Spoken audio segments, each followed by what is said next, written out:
가수 조영남 씨가 과거에 있었던 이야기를 하는 자리에서 그가 군복무 시절에 박정희 대통령이 조영남 씨가 복무하는 그 군부대에 해마다 한 차례씩 방문을 했다고 합니다. 그래서 그 박정희 대통령 앞에서 그 노래를 부를 수 있는 기회가 있었는데, 조영남 씨는 나름대로 이제 민족의 애환이 담긴 그런 곡을 선곡을 해서 노래를 불렀다고 합니다. 근데 노래를 부른 뒤에 조영남 씨가 모처에 끌려가서 아주 혹독한 취조를 받았다고 합니다. 무슨 노래를 불렀냐면 각설이 타령을 부른 거죠. 작년에 왔던 각설이 죽지도 않고 또 왔네. 얼씨구 씨구 들어간다. 졸지에 박 대통령이 각설이가 된 거죠. 죽지도 않고 또 왔다고 노래를 했으니까. 그래서 노래도 아무 노래나 또 아무 때나 불러서는 안 됩니다. 여하튼 작년에 왔던 각설이만 또다시 찾아오는 것이 아니라 한 해의 마무리하는 12월 30일도 우리에게 또다시 찾아왔습니다. 금년에도 참으로 많은 일들이 있었던 한 해입니다. 우리가 쉽게 말하는 대로 다사다난했던 한 해입니다. 개인적으로나 또 교회적으로나 또 사회적으로 국가적으로나 세계적으로 하루도 빠짐없이 사건들이 일어나는 한 해였습니다. 특히 금년에 우리나라의 기독교가 사회로부터 비판의 대상이 되고 또 샘물교회 선교팀이 아프가니스탄 무장단체로부터 인질로 잡히게 된 사건 때문에 공격의 대상이 된 한 해였습니다. 그래서 우리 기독교가 정말 냉정하게 다시 한번 우리 자신들을 돌아보고 또 반성하는 한 해였습니다. 한 해를 마무리하면서 우리는 더 지혜로워야 되지 않을까 생각을 합니다. 지혜로워지기 위해서 한 해를 바르게 정리해야 되지 않느냐 하는 말입니다. 교회 여러분, 지혜로워진다는 것이 무엇입니까? 또한 한 해를 보내고 또 한 살 더 나이가 들면 그만큼 더 지혜로워져야 된다는 그런 말은 무슨 뜻입니까? 삶의 경험을 통해서 가치 있는 것과 가치 없는 것을 분별할 줄 알고 또 먼저 할 것과 나중 할 것을 분별할 줄 알고 또 순간적인 것과 영원한 것을 분별할 줄 알고, 그래서 생각이 점점 바뀌어져 가고 생각이 이 세상의 세속적인 것에서부터 영원한 나라, 영원한 세상을 위해서 준비할 줄 아는 것, 이 지혜죠. 지혜란 반짝인다고 다 금이 아니라는 사실을 아는 것도 지혜고, 또 달콤하다고 해서 그것이 끝까지 달콤할 것이라고 생각지 않는 것도 지혜인 것입니다. 또한 급하다고 해서 서두르는 것만이 능사가 아니라는 것을 아는 것도 지혜인 것입니다. 프랑스 단편 작가인 그 모파상이 쓴 목걸이라는 그런 단편 소설이 있습니다. 어느 가난한 가정에서 태어난 한 여인 마틸드라는 여인이 하급 관리와 결혼을 해서 살아갑니다. 그러나 언제나 불만 속에서 살아가요. 가난하니까. 그러나 그 여인은 늘 어떤 몽상 속에 살아갑니다. 사치와 쾌락 혹은 문 남성들로부터 아주 칭찬받고 이런 것들을 동경하며 그리워하면서 살아갑니다. 그러나 어느 날 남편이 장관이 초대하는 그런 무도회 초청장을 가져왔어요. 그러나 가난한 그들에게는 그 무도회 초청장이 기쁨이 아니라 오히려 불평과 걱정거리가 됐어요. 아내는 남편에게 투정을 합니다. 내가 이 옷을 입고 이런 옷들을 입고 내가 어떻게 무도회 갈 수 있느냐. 창피해서는 갈 수가 없다. 결국 남편은 예금 들었던 모든 그 저축한 돈을 찾아가지고 아내로 하여금 옷을 새로 사게 만들죠.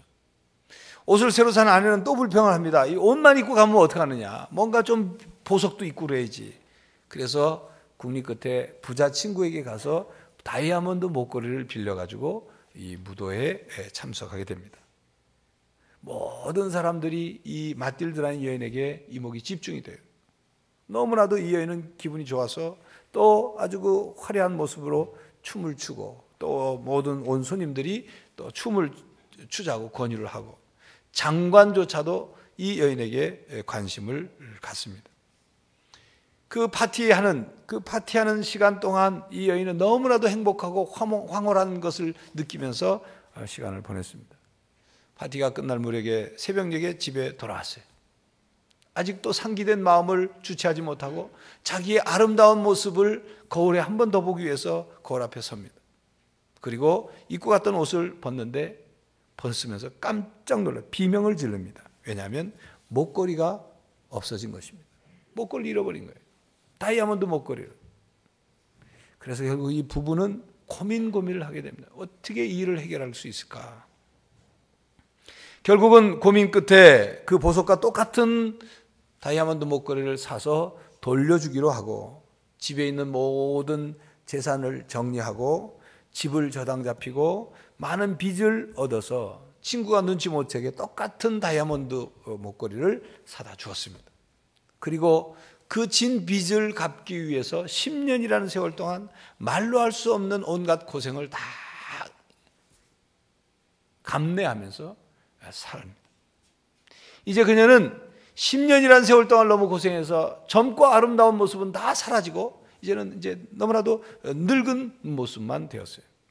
그러던 어느 일요일 날 산책하다가 목걸이 그 주인이었던 부자 친구를 만나게 됩니다. 부자 친구가 깜짝 놀랍니다. 마틸드란 여인이 완전 10년 사이에 폭삭 늙은 모습을 보고 깜짝 놀라서 어떻게 된 일이냐 묻지요. 그제서야 이 마틸드란 여인이 부자 친구에게 얘기를 합니다. 사실은 이러저러해서 이런 일로 내가 이렇게 됐다. 그 사연을 다 들은 친구가 하는 말이, 아, 가엾은 마틸드, 내가 빌려준 그 목걸이는 가짜 목걸이였는데, 그것은 기껏해 500프랑밖에 되지 않는 목걸이였는데, 그렇게 말을 합니다. 진짜 목걸이를 빌려서 진짜를 잃어버린 줄 알고 가짜를 진짜인 줄 알고 그것을 되돌려주고 그 똑같은 걸 사주고 그 돈을 갚느라 10년이라는 세월을 그렇게 허망하게 보낸 거죠. 우리 이 소설을 통해서 우리 인간의 삶에 아주 사소한 어떤 하나가 얼마나 큰 영향을 미치는가 하는 생각을 하게 되고, 또 인간의 어리석은 욕망이 얼마나 큰 결과를 가져오는가, 그리고 가짜를 진짜로 알고 살아갔을 때 그 끝이 얼마나 허망한가를 우리는 느껴볼 수 있습니다. 교회 여러분, 우리는 소설의 마틸드처럼 가짜를 진짜로 여기며 살아가고 있지는 않습니까? 값어치 없는 것을 값어치 있는 것이라고 생각하고 그것이 없어졌다고 그것 때문에 잠 못 자고 고민하고 괴로워하고 병 얻고 그러며 살고 있지 않습니까? 해로운 것을 유익한 것이라고 착각하면서 그렇게 잘못 알고 살고 있지는 않습니까? 잠언 16장 25절에는 어떤 길은 사람이 보기에는 바르나 필경은 사망의 길이니라, 이런 말씀이 있어요. 무슨 얘기입니까? 사람의 눈에 보기에는 그것이 진짜처럼 보이지만, 바른 길처럼 보이지만 마침내는 그 길이 가짜라 이 말이죠. 죽음에 이르는 길이라 그 말입니다. 전혀 손해가 없는 것 같은 그런 길이지만 다시 들여다보면 그 길은 우리를 지옥으로 곧장 인도하는 그런 길인 것을 발견해야 된다, 그런 것입니다.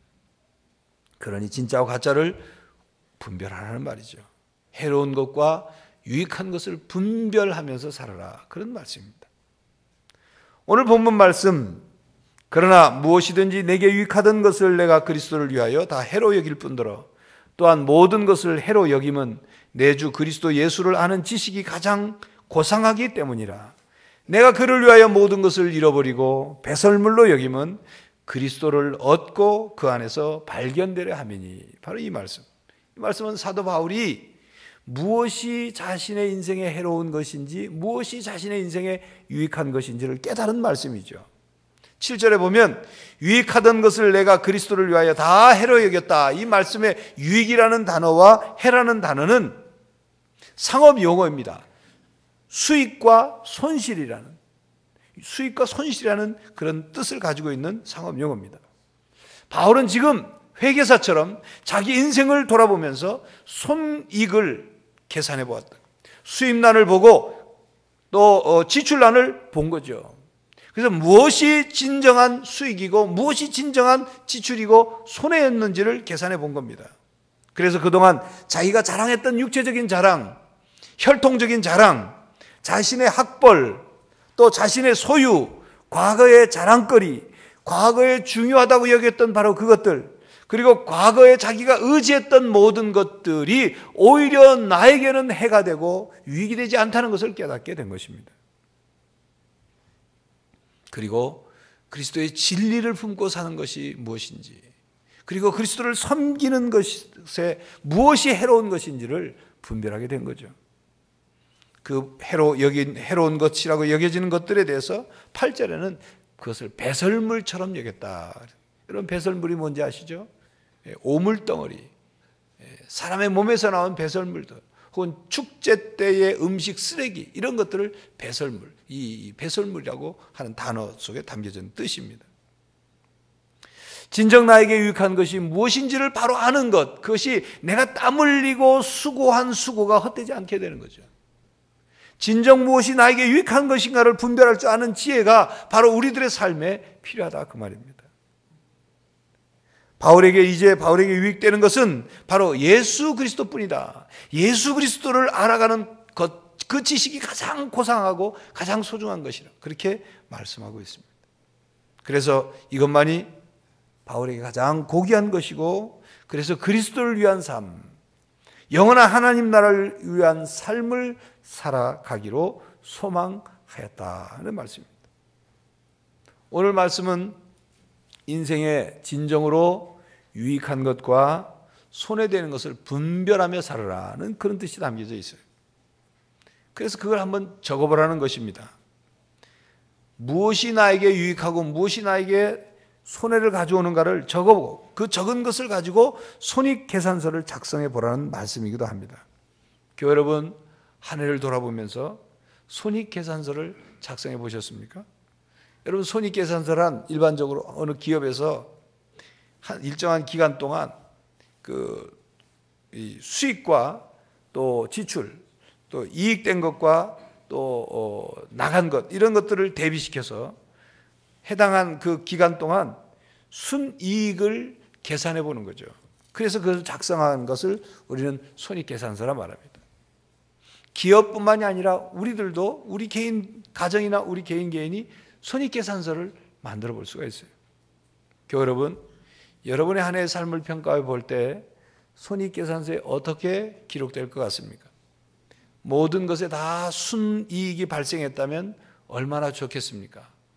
건강도 흑자, 돈도 흑자, 가정도 흑자, 직장과 사업도 흑자, 신앙도 흑자, 사람과의 관계도 흑자, 모두 흑자라면 더할 나위 없겠죠. 그런데 여러분 한번 생각해 보십시오. 만약 여러분이 한 해 동안에 돈을 많이 벌었다고 합시다.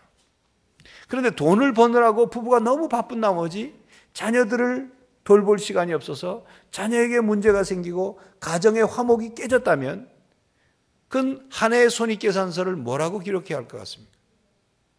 만약 여러분이 한 해 동안 정말 열심히 살았습니다. 잠도 긴 시간을 자지 못하고 휴가도 하루 맘 놓고 놀지 못하는, 여유 있게 휴가를 하루도 보낼 수 없을 정도로 바쁘게 살았어요.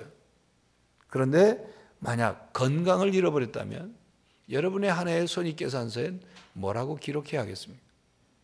만약 여러분이 한 해 동안 여러분들이 직장에서 승진을 하고 여러분들의 자녀가 대학도 잘 들어가고 경제적으로도 수익이 점점 늘어났다고 합시다. 그런데 하나님과는 점점 멀어지고 예배는 점점 소홀히 여기고 기도하는 시간은 점점 줄고 영적 상태는 고갈되어 있다면 여러분의 한 해의 손익계산서에 뭐라고 기록해야 될 것 같습니다.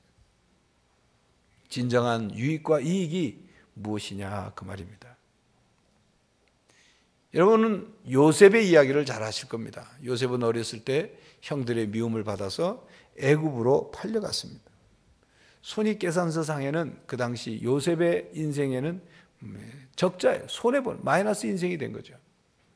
애굽에 팔려가 보디발 장군의 집에서 종으로 일을 했습니다. 마이너스 인생이죠. 그곳에서 이제 장군의 신임을 받아서 주인으로부터 그 집의 모든 것을 책임지고 잘 돌볼 수 있는 그런 역할과 그런 책무를 맡게 되었죠. 인생이 다시 플러스 인생으로, 흑자 인생으로 돌아서는 것 같습니다. 근데 얼마 지나지 않아 그 보디발 장군의 아내가 청년 요셉에게 정욕을 느끼고 유혹을 하죠. 요셉이 그 유혹을 뿌리치고 뛰쳐나오자 그 화가 난 나머지 그 부인이, 여주인이 요셉에게 누명을 씌워서 감옥에 갇히게 합니다. 극심한 마이너스 인생이 된 것이죠. 그러나 그 감옥에서도 요셉은 성실하게 생활을 해서 감옥의 책임자로 하여금 신임을 받게 됩니다. 그러나 신임은 받게 되지만 감옥에서 풀려나올 기미가 전혀 보이지 않아요. 오랜 세월 동안 감옥에 갇혀 있습니다. 점점 자신의 인생이 마이너스 인생으로, 적자 인생으로 가는 것 같죠. 그러던 어느 날 바로의 왕의 꿈을 해석하는 일로 왕 앞에 서게 되고 꿈을 해석하게 되자 그는 애굽의 국무총리가 됩니다. 정말 적자 인생으로, 마이너스 인생으로 끝날 것 같았던 요셉에게 플러스 인생이, 흑자 인생이 오게 된 거죠. 완전히 모든 마이너스 인생을 끝내버리고 플러스 인생으로 인생의 절정을 맞게 된 것입니다. 여러분, 바로 이 요셉의 삶에서 우리가 깨달을 수 있는 것처럼 우리 인생의 손익계산서가 한 해만으로 끝나지 않는다는 것입니다. 중요한 것은 그의 한 해의 여러 가지 사건과 일과 경험과 그리고 배운 것을 통해서 그 다음을 어떻게 살아가느냐, 그게 중요하다 그 말이죠. 지금 자신의 모습에만 갇혀서 불평하고 불만하고 그리고 부정적인 생각과 부정적인 말을 하고 희망과 비전을 잃어버려서 포기하고 좌절하고 절망 속에서만 살아간다면 그의 인생은 마이너스 인생이 될 수밖에 없는 거예요. 그러나 지금은 마이너스처럼 보여도, 지금은 힘들고 지금은 어렵고 지금은 어두워 보여도 하나님을 믿고 하나님께서 사랑하는 사람들에게 모든 것이 합력하여 선을 이루게 하신다는 믿음을 굳게 가지고 살아간다면 반드시 플러스 인생이 된다는 말씀입니다. 사도 바울의 말로 표현하면 바로 이런 경우의 손익계산서에는 마이너스 계산이 아니라 플러스 계산이 된단 말이에요. 믿음으로 흑자 계산을 할 수 있다 그 말입니다. 신앙이란 오늘 하루에 끝나는 게 아닙니다. 신앙생활이란 한 달하고 끝나는 것 아니고 1년하고 끝나는 것 아닙니다. 중요한 것은 이 땅에서 살다가 영원한 세계로 이어지게 될 때 바로 금년 한 해 한 해를 우리가 어떻게 살아서 영원으로 이어지느냐, 이게 중요하다 그 말입니다. 교회 여러분, 멀리 내다보고 손익계산서를 작성하는 여러분들이 되시기 바랍니다.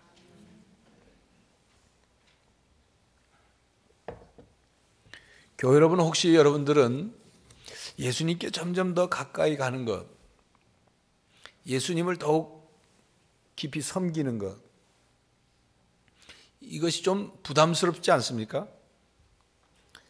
여러분이 지금 세상적으로 누리고 있는 모든 그런 많은 것들을 예수님을 점점 가까이 하고 섬기면 잃어버릴까 봐, 그것을 잃어버려야 될까 봐 혹시 망설이고 있는 것은 아닙니까? 여러분 정말로 냉정하고도 객관적으로 생각을 해보십시오. 여러분이 예수님을 믿음으로 잃어버릴 것 같다는 것, 그것들을 한번 적어보십시오. 그 적은 것들이 정말로 중요한 것인지, 그 적은 것들이 정말로 여러분을 끝까지 위로해 줄 수 있는 것인지를 한번 생각해 보십시오. 만약 여러분이 죽게 된다면 그것이 여러분에게 어떤 위로를 줄 수 있는지, 그것이 여러분의 생명에 어떤 영향력을 미칠 수 있는지를 깊이 한번 따져보십시오. 그리고 그것의 손익계산서를 한번 따져보십시오. 바로 그런 것 때문에 마태복음 16장 26절에는 사람이 만일 온 천하를 얻고도 제 목숨을 잃으면 무엇이 유익하리요? 사람이 무엇을 주고 제 목숨과 바꾸겠느냐? 이렇게 예수님께서 질문하신 것입니다. 모든 것 다 움켜쥐고 다 가졌지만 자기 목숨을 잃으면 무슨 소용이 있느냐 그 말이죠. 그렇기 때문에 하나님께서는 우리들이 목숨을 잃고 천하를 얻으려고 할 때 유익한 것을 버리고 해로운 것을 움켜쥐려고 할 때 하나님은 우리를 깨우치시고 우리를 훈련하시는 것입니다. 어느 가정에 너무도 어려운 일을 겪게 됐어요. 아들이 사업을 하는데 사업이 너무도 어려워져서 투자했던 돈을 다 날리고 거기에 빚까지 졌어요. 그래서 살고 있는 집을 처분하든지 은행에서 대출을 받든지 그래야 될 상황이 벌어졌어요. 그동안 별 걱정 없이 순탄하게 살아왔던 가정이었습니다. 그동안 그렇기 때문에 하나님에 대한 신앙도 그렇게 절실하지 않았어요. 신앙생활 그냥 그렇게 해도 별 어려움 없이 살았으니까. 그런데 이런 어려움을 만나게 되니까 그 상황에서 하나님께 기도하지 않을 수가 없었던 거죠. 하나님께서 도와주시지 않으면 이 일이 풀릴 수가 없는 일이에요. 그래서 하나님 앞에 모든 것을 다 내려놓고 하나님께 나아갔습니다.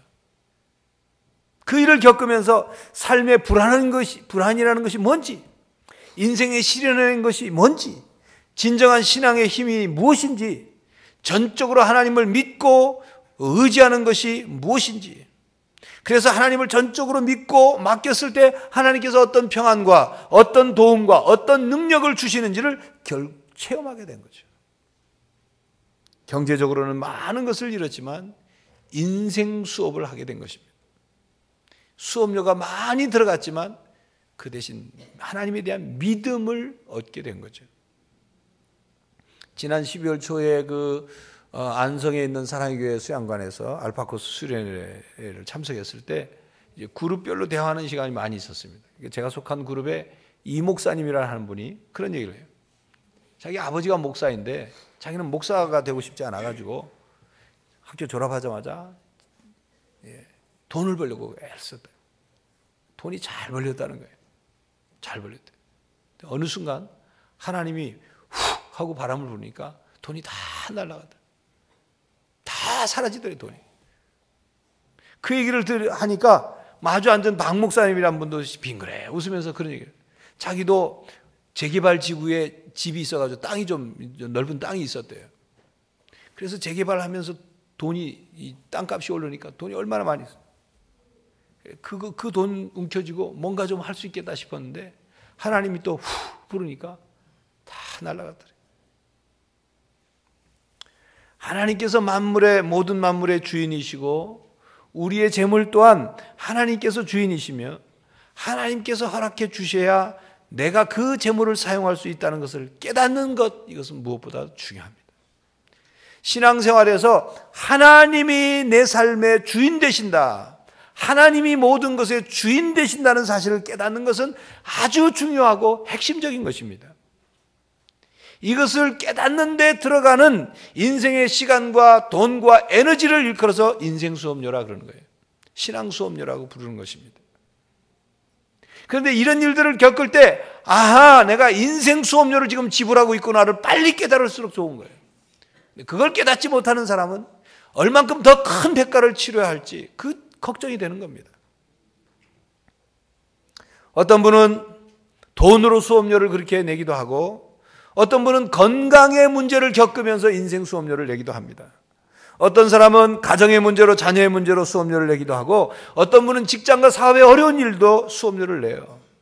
어떤 사람은 사랑하는 사람으로 수업료를 내기도 하고 어떤 분은 교통사고와 같은 그런 위험을 겪으면서 수업료를 냅니다. 그런데 그런 일들을 겪을 때 깨닫는 것이 중요해요.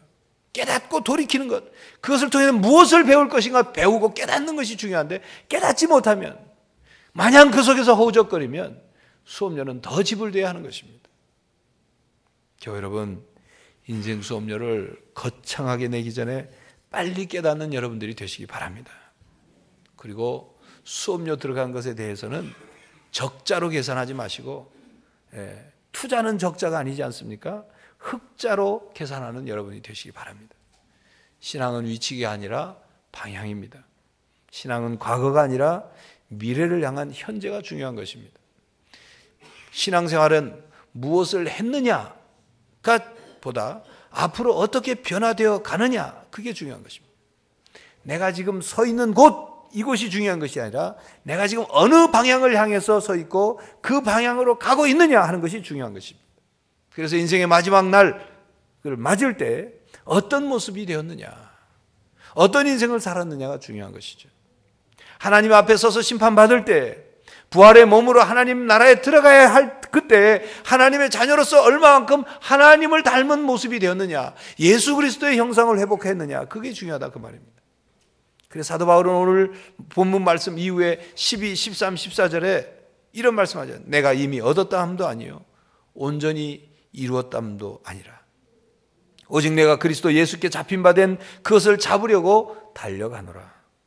형제들아, 나는 아직 내가 잡은 줄로 여기지 아니하고 오직 한 일, 즉 뒤에 있는 것은 잊어버리고 앞에 있는 것을 잡으려고 표대를 향하여 그리스도 예수 안에서 하나님이 위에서 부르신 부름의 상을 위하여 달려가노라.